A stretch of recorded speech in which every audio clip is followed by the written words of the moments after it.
Tonight, is it possible that the Mexican cement company Cemex, President Obama, and the Pope could all be connected to the recently uncovered child trafficking camps in Tucson, Arizona? Hi, I'm Craig, and welcome to Just Informed Talk. For those of you who don't know, every one of these episodes I start off by saying thank you to every one of my subscribers because I truly understand that without you guys, this channel wouldn't work. So thank you to each and every one of you. If you have not hit that subscribe button, please come here to this landing page.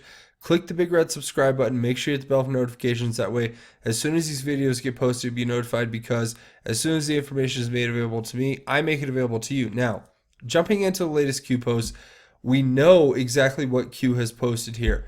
He's given us a heads up to say this is going to be a week to remember. And ladies and gentlemen, it truly is turning out to be that way.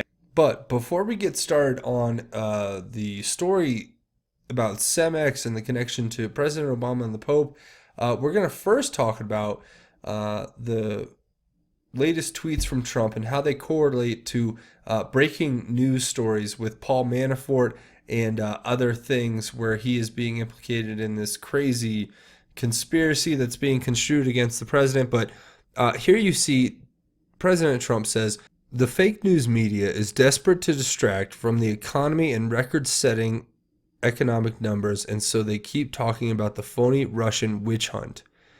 And now we just have this latest breaking story, of course, in the Trump saga, this soap opera we've been watching that's been, it would seem, has been orchestrated from the beginning by pretty nefarious actors within the highest levels of the top law enforcement agencies in the United States. But if you guys want more information on all that, please, I encourage you, before we even get into this, go back here. If you don't know what QAnon is, watch this video. It will give you a good idea of what QAnon is. And even if you already know, there's a lot of good research tools here and a lot of tips for people who want to get more involved. Also, go back and watch my latest few videos because it's going to give you a lot of context to certain things we talk about here. So certainly go back and watch those if you want to get updated on what's going on and what has been recently happening. But this is the latest thing. Now they're going to say Paul Manafort has attempted to tamper with potential witnesses. First of all, okay, Paul Manafort obviously is not a good person. He's doing some pretty messed up stuff. He was a part of the Trump campaign. But should President Trump be held accountable and his constituency held accountable, those who support him? Should we all be held accountable for the actions of those that we can't control? You know, this whole thing, the whole thing from day one has been obviously orchestrated against the president to effectively shut down his ability to administer his presidency as he sees fit. But the problem is this, that you have too many people out there who are basically their whole job right now is to create this misinformation propaganda campaign against the president, when in reality, special counsel, yes, okay, prosecute Manafort for attempting to potentially tamper with witnesses that have to do with a trial that's dealing with things that happened way before the president Trump campaign ever happened. But they're going to run this story like, oh, look at how Trump's working with criminals. Well, President Obama at one point, I believe, was friends with Ron Blagojevich, and look what happened to him. So and now the President Trump's actually considering pardoning him when he was accused of actually trying to sell President Obama's Senate seat. So understand that they want to try to say there's a double standard. And then the one thing they keep doing, oh, well, Sarah Sanders, how can we trust anything Sarah Sanders says now? Because she told us that Trump's didn't write or didn't dictate the letter, but then he did. Speaking on the letter between or from Donald Trump Jr. To the press regarding his connection to a person who turned out to be a Russian informant, and that apparently Donald Trump Jr. left the room as soon as he figured out that she was, as they're, kind of representing a Russian faction.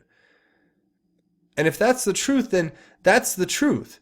And the media has blown everything out of proportion to the degree that it's believable to think that there's just so much mistruth, misinformation, propaganda out there that's meant to skew it against Donald Trump and his presidency. But what's more important is this story right here we're going to talk about, because we have so much information to cover here, new information, breaking information. This is all just important, and we have to go over it. So the breaking story is still, we have a lot of patriots on the ground in Arizona, in Tucson, at this.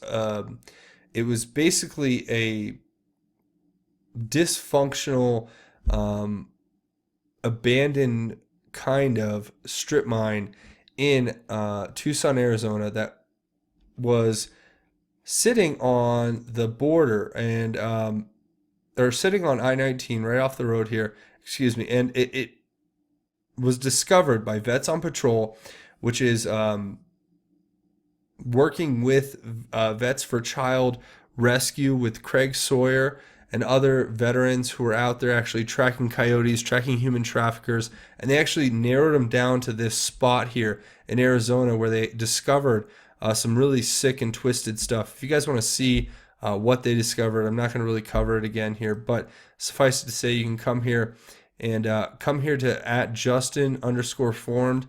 And you can check on this story here. It's pinned to the top of the page here, and you guys can click that, and it will give you all the information you need about what's going on there. And if you guys live in the area, I encourage you to leave comments, as I've already heard from several people who actually live in the area, who have been visiting the area, the site in question, and they've been telling me things like the gates are closed, but I mean, for those of you, there was a husband and wife who were telling me that the gates were closed and they couldn't get in.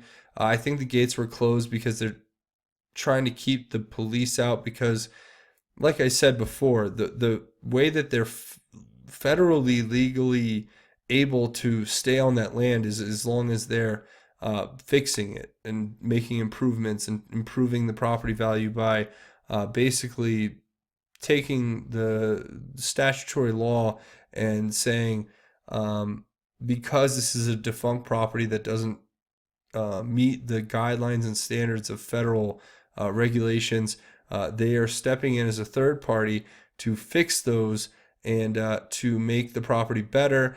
And it actually entitles them to all types of protections. But that's how they're able to stay on this property. But what they discovered on this property, if you guys read through my actual post here, when you get here, is going to be all types of stuff about these crazy underground cells for children, and just other crazy things like bindings for children on trees.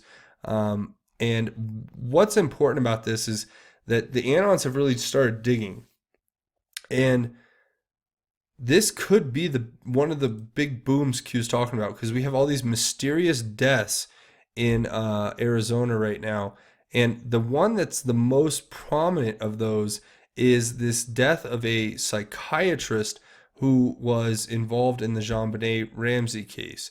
And it's a part of a what would seem to be at the moment a random killing spree that was enacted by a lone gunman who ended up taking his own life upon facing arrest. And this is what is coming out of the news as of now, is that the suspect in this killing spree, who apparently killed 6 people, has apparently taken his own life. But one of the more notable people who lost their lives, and obviously we pray for the victims of this, and we extend our condolences to those who lost loved ones, because obviously this is a sad and horrific tragedy that nobody, I mean, man, it hurts me to just think about it, but nobody wants to come home and hear this kind of news, because I've been there, not with this kind of violence, but I've been there on the receiving end of news where somebody comes in and tells you that you've lost someone that is the most important person in your life, and at the moment, and I would never wish that on anyone. So it really, my heart goes out to people who have to deal with that, because it strengthened me over time. But there was a period where it was so tough. I didn't understand why it was happening or what purpose it could serve. But rest assured that if that happens to you, which I pray it never does, um,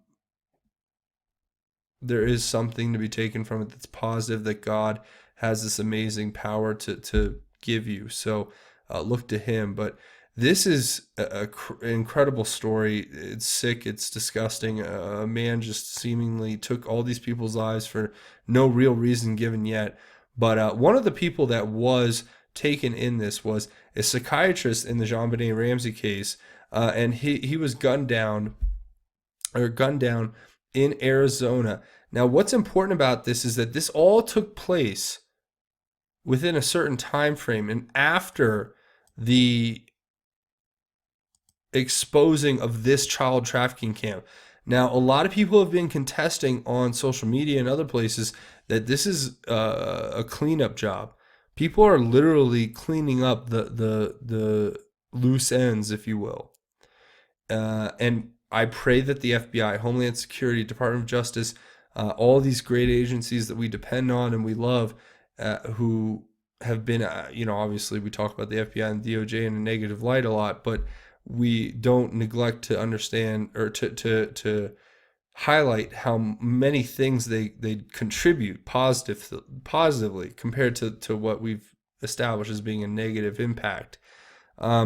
So with that we're taking that in mind, and that being said, is this all connected? That's the real question. That's what we're trying to get down to figure out. And I can tell you right now, here's the latest release from the Tucson Police Department as far as I can find. And it's basically them laying out the fact that on May 29th, about a week ago, the Tucson Police Department responded to the site of what appeared to be one-time homeless encampment located on private property in the area of West Valencia. Now, I'm going to go ahead and just stop there and tell you guys, please go and watch these videos. That's not a homeless encampment. It literally is a cell for children, it would appear. And please trust me, there's just such disturbing facts or circumstantial evidence right now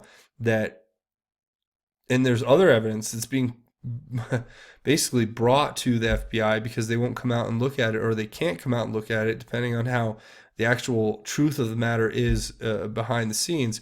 But they're having to go here, these veterans, whether this is on tribal land and that is a reason why the feds can't get in to examine this, or whatever the reason may be that they're choosing not to do it. The vets are actually taking the evidence, unfortunately, which they may say breaks the chain of custody, but these are veterans who are working with, law enforcement, ex-law enforcement or former law enforcement, who, once you're a cop, you're never really not a cop. Once you're a Marine, you're always a Marine type of thing. And these guys are working with them to expose this and to uncover it and to do the investigative work behind what is necessary to basically uncover these atrocities. And they're bringing that evidence to the local FBI offices and the local justice offices because, guys, this is the crimes these are the crimes that need to be exposed. But the media comes out here and says it's a homeless encampment. Several individuals, affiliated homeless veterans discovered. See, they're disparaging these individuals, these heroes. They're calling them a group of affiliated homeless veterans. No, I don't think that's even remotely close. These people are working hard. Team Pulaski and Vets on Patrol, these guys are true American patriots. They see a problem and they're addressing it and they're going out and they're fighting it. And they're not even fighting with law enforcement, which is the best part. They're not doing anything that would be considered unlawful. They're literally going out there saying, look, we've done all the legwork. We've discovered this child trafficking camp, and please go investigate it, please. So that's all they're doing, and that's what we all need to continue to draw and shine a light to as we go through this. But speaking of the land itself, before we get into this little tidbit or that little tidbit, this land, let's just recap for the third time here. Basically, this land was leased out by a Mexican company, a 30-year lease, and it's 30 acres or so, or something in that. It's a lot of acreage. I'm not sure about the exact acreage of it actually, but it is owned by Cemex, or CEMEX, which is cement from Mexico, I guess. It's one of the bigger companies out there. Now, we went over in the last episode their connections to possibly the ports in Southern California and the Mexican border and human trafficking, and now there's a connection here. But then also, Cemex has been implicated in a number of other things as well since then, which are incredible if you look at them. First, you have their direct implicated partnership here with the Clinton Global Initiative, or CGI, and it's talking about how Carlos Slim and Cemex are two of notable companies who were mentioned in this report by the Clinton Global Initiative, and a part of their strategy for Latin America is working with Cemex and Carlos Slim, and we've seen the product of that work as of now. Now, another thing that's important to note is in Texas, it would seem that Cemex has taken ownership of some large portion of land known as the Big Bend National Park. And the Big Bend National Park has been a part of a project that was put together, a conservation corridor initiative that was initiated by Cemex, where they actually took all this land right here and have been using it as an initiative to create some kind of clean environment, however you want to put it. But what I thought was very important about this is that this graphic that you see here that's put together by this ANON just points to a lot of different things, and actually is talking about a Trump tweet here from November 20th, 2017, where he's saying, a Border Patrol officer was killed at southern border, another badly hurt. We will seek out and bring to justice those responsible. We will and must build the wall. And then it points to this article where it says a Border Patrol agent from Big Bend sector killed while on patrol Sunday. And that's what President Trump was obviously referring to. And here you actually see the U.S. and Mexico to work on border conservation, talking about this Big Bend area, and how it's all connected to the Mexico-based global cement company Cemex, and their initiative to basically acquire 500,000 acres of land on both sides of the border. And so they have goals, and they have immediate goals and long-term goals to contribute to the creation of a green wall at the Mexico-U.S. border, and the recognition and support of the Mexico and U.S. government. So they're actually very heavily involved in this process, as it were. So you guys let me know what you think in the comments, but it's saying putting the border wall in Santa Ana would be like dropping a bomb on it. So they don't want a border wall. They're very much against it.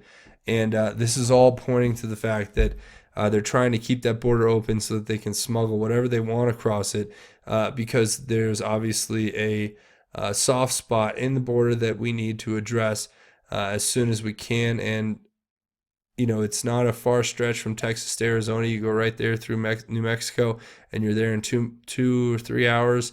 And it's not unbelievable to think that Cemex is not just doing this in one spot. They're doing it in multiple spots. And that's what the whole point of what we've been going over is. And another thing that's noted is that there's like apparently there's over 1,217 results when you put Cemex CEMEX into the search at wikileaks.org. And that in and of itself should be telling that this company has been coming up so much in these searches because they're obviously involved in some pretty larger things that we need to continue to examine further. So you guys let me know what you think about it in the comments. If you have any more thoughts or contributions on CMEX, the company, and what's going on there, please feel free to leave those. Obviously, we have this incident where the psychiatrist from the JonBenet Ramsey case was gunned down. It's sad. We pray for their families, and obviously there's more information there that I can't give you at the moment, but I know is going to come out in the future. And now we're going to talk really quickly about these tweets from the Pope and Barack Obama about concrete. And it's just really weird because I've been reading through these and I checked a few and I figured out that they're like legit quotes. And this is very disturbing. You have Barack Obama here. He says on November 5th, 2017, so a year after Trump was elected, it says, "May God also grant all of us the wisdom to ask what concrete steps we can take to reduce the violence and weaponry in our midst."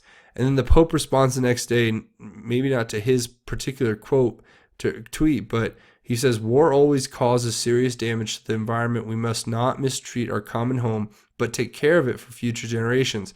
Maybe trying to avert some kind of weird secret war, like the missile test over Hawaii. You know that supposedly the Red October thing was all about supposedly they had rogue subs out in the ocean with nuclear bombs, but there's no verified evidence to support that. That's just what was floating around the internet. Here's another one. "Christians are called to work concretely in the realities of this world, illuminating them to the light that comes from God." And, I'm a Christian. I love Christians. I don't understand what all these mean, but in context of everything we've been finding out now, there's actually a possibility that there's some subtext to this. So I'll leave it to you to decide. But he's saying, "Let us work together to find concrete solutions to help the poor refugees, victims of modern forms of slavery in order to promote peace. We effectively do good when we do it without seeking reward and in the concrete solutions of everyday life. Love requires creative, concrete response. Let's always remember our faith is concrete. The presence of Jesus can be communicated through our lives in the language of gratuitous and concrete love. Fasting is fruitful when accompanied by concrete expressions of love. Mercy is the concrete action of God's love that, by forgiving, transforms and changes our lives. The world needs concrete signs of solidarity." This is one that really stood out to me from the 2016. Concrete signs of solidarity. "The concrete sign that we have truly encountered Jesus is the joy that we show in communicating to others. The presence of Jesus can be communicating through our lives in language and gratuitous concrete love." I think I read that one already. "My life and my attitude, the way of going through life must really be a concrete sign of the fact that God is close to us. Christians' witness is concrete. Words without actions are empty." So I read through all of them for a reason. The simple reason is my job is to present you with information and then let you guys figure it out for yourself. And again, I'm going to just present this information and you guys let me know what you think. So I'm going to read this ANON who posts here, and he says, they say, "About once a month, Pope tweets out code word concrete, board owners distress call." He tweeted when Q posted the extraction order on 11/5/17 has code word concrete. Next day, is this Pope responding? Does it sound like don't nuke? We know Q had advanced knowledge that the Pope would suggest changing our Father, Godfather, learn the comms. So implication being that, Q says Godfather 3 a lot, and that's what they're referring to with Pope Francis. I'll leave this to you guys. I really rely on you guys in certain instances to just be able to handle me giving you information and then critically thinking about what it could mean. I'm not going to tell you what to think here. I've given you basically my 2 cents as far as what I think it could be referring to, but I can't give you a factual or a solid representation of what it means yet, because we haven't had enough informational inputs to put that information together yet. But I can tell you right now, I appreciate each and every one of you leaving your comments down in the comments section. Now, here's one I wanted to give a shout out to the bakers. You guys know who you are over on the HM boards. I'm not sure. I know that this is obviously Donald Trump saying big Supreme Court ruling for Baker just out. The Baker in question was a religious rights issue that was brought up to the Supreme Court, where a gay couple had asked a Colorado baker to bake a cake, and he had refused, and then they had taken him to court and tried to sue him and won in state courts or through the state commission ruling. And the Supreme Court went and eventually overruled that, saying that the baker should not be compelled to bake a cake for anyone if his religious beliefs prevent him from embracing that belief, which I think is incredible. It's a great decision, if you ask me, because it's basically protecting religious freedom in our country, which although people want to say, oh, well, you're protecting religious freedom at the cost of gay rights. No, actually, we're protecting religious freedom to ensure individual rights, which would ultimately ensure gay rights, right? That's the way I tend to look at it. But if you guys have a different thought, then you guys can leave that down in the comments.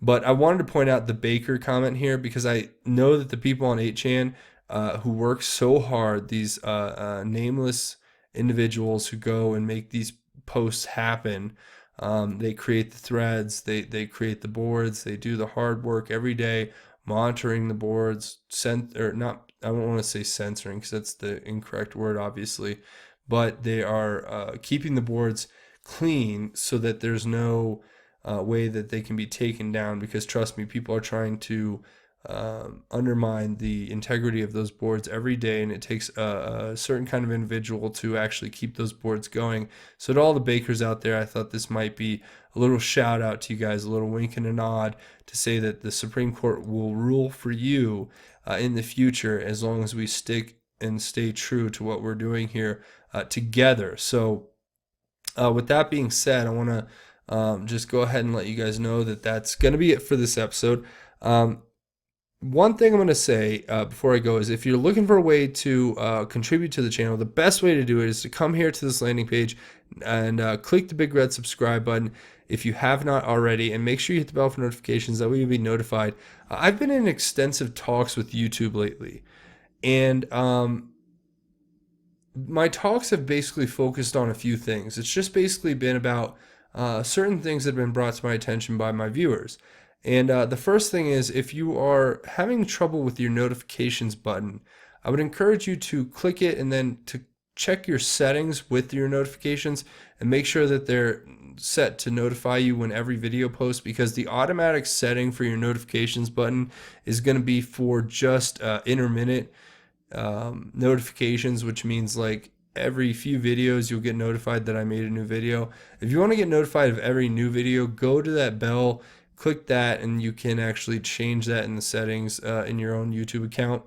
Another thing that I've discussed with them is the fact that there is a lot of people, there are a lot of people who say that they have trouble with this being unsubscribed. No answer there, no explanation. They want me to give examples, and I just tell them, look, I have people telling me in the comments that they get unsubscribed. So I'm sorry I don't have any information on that, but if you're looking to support the channel in the face of everything, which I need your help, trust me, please come here. If you have not already, click that big red subscribe button. Make sure you hit the bell for notifications, and make sure your settings are set so that you get notified as soon as each video is posted. The second best way, if you're looking to contribute to this episode, is to this channel, is to scroll down at the end of this episode and leave your thoughts, theories, and insights in the comments. Because like I say, we try to have our own QAnon research board at the end of each one of these videos, which ultimately will help us analyze the latest Q posts and the latest news so that we can take it and create the most objectively logical thought from it. So that's what we do down there on a regular basis. And even if you can't contribute, scroll down and read through the comments. I guarantee you're going to learn something you didn't know before coming into this episode. Now, I'm going to give a big call out to everybody. Please come over here if you have not already and support me on Patreon. That's patreon.com. You can search Just Informed Talk. Click this button to become a patron. But let's put it this way. Censorship is something that comes in many different forms. And economically, I do this for a living. So I depend on things like monetization and donations to basically help me provide for myself and my family. So I depend on that solely for myself to make a living. And it can be good and profitable enough to be making a decent living to take care of myself. But when certain powers that be tend to, how do I say this without being too crass, allow certain algorithms and bots and things to target the content that I put up, I depend on you guys to come and support me here on Patreon. So please come. It's actually a way to make it so that I don't have to depend so much on monetization through YouTube, and I can depend just solely on my need to deliver you the information. But it'll never change where I won't deliver the information to you guys on a regular basis for free always, because I'm never going to change that because that's stupid. You guys deserve to have the information for free always. But if you can, I really appreciate it. Come over here on patreon.com and support the channel. It makes a big difference, and I really, really want to thank you in advance. But before we go, we're going to talk about the most important thing, and that's God's love.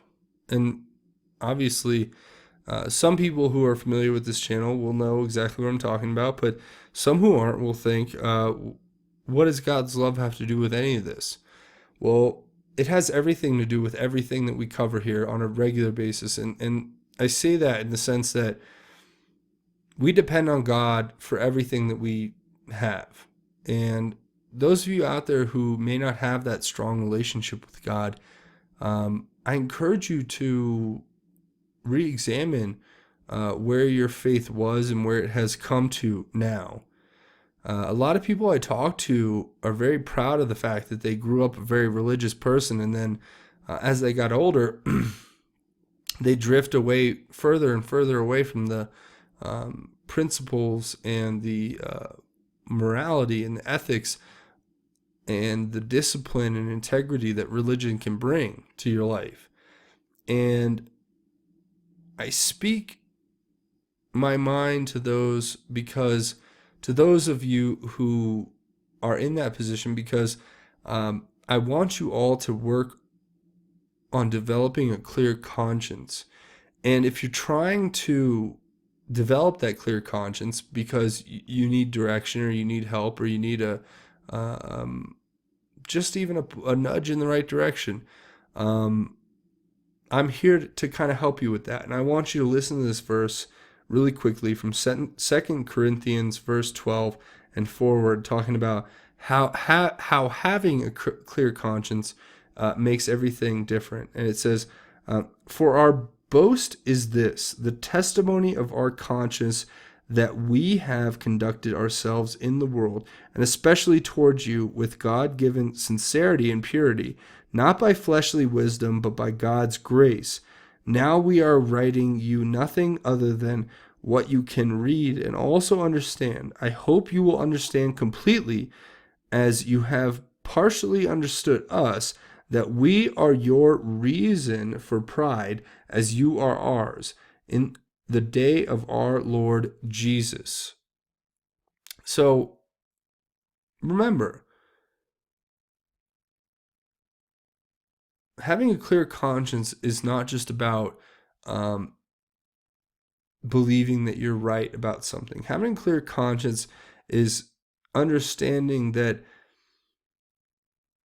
your belief in something is so much larger than yourself that it truly is good, and it truly is for the benefit of others and not yourself. And that's where humility comes from, and that's where God wants us to come from as individuals, in my opinion.